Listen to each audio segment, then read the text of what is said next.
Hey Grace family, and welcome back to our Midweek check-in. So last Sunday, we were back within a series titled Think About These Things, as we find ourselves in Philippians chapter 4 and verse 8, and Paul lays out this list for us that whatever is true, whatever is honorable, etc., think about these things. So last Sunday we looked at the phrase, whatever is just. And we talked about just how just and righteous kind of go hand in hand, and the idea of knowing and fighting for what is right. But we ultimately landed on the big idea that God and God alone is just, that He is the one who is truly righteous.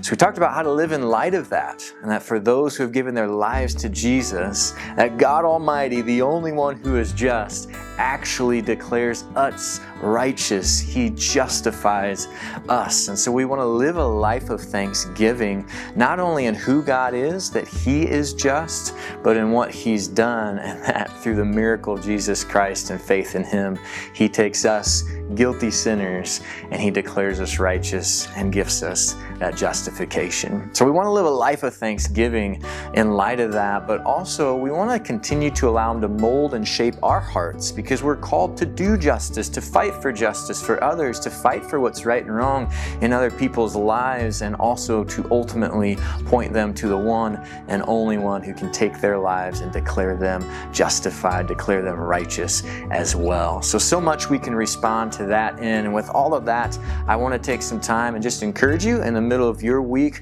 with a verse out of Psalm chapter 7 that just reminds us of how to respond to the truth that God is just. So this is Psalm 7:17. It says, "And I will give to the Lord the thanks due to His righteousness, and I will sing praise to the name of the Lord the Most High."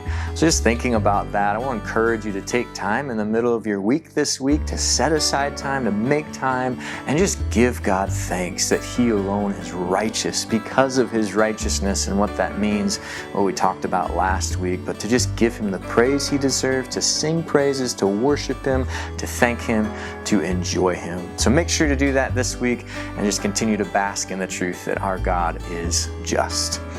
So looking ahead to this next Sunday, we're actually going to take a break from this series, and we've got another missionary partner coming in who we've partnered with for a long time. They'll be sharing, as retirement is right around the corner from them, they'll be sharing what God has done in and through their ministry through the years, and then how we can also just be praying for them going into this next season. So we'll hear from Larry and Jill Couch. And I do just want to highlight real quick, as you come into the Welcome Center this Sunday, we're going to have these cards on a table just to encourage you to write a verse or to write a prayer, something that you can encourage them as they transition into this season of retirement. And between now and then, don't forget to give God the praise and thanks that He deserves because of His righteousness. And we'll look forward to seeing you all back here Sunday morning at 9 a.m.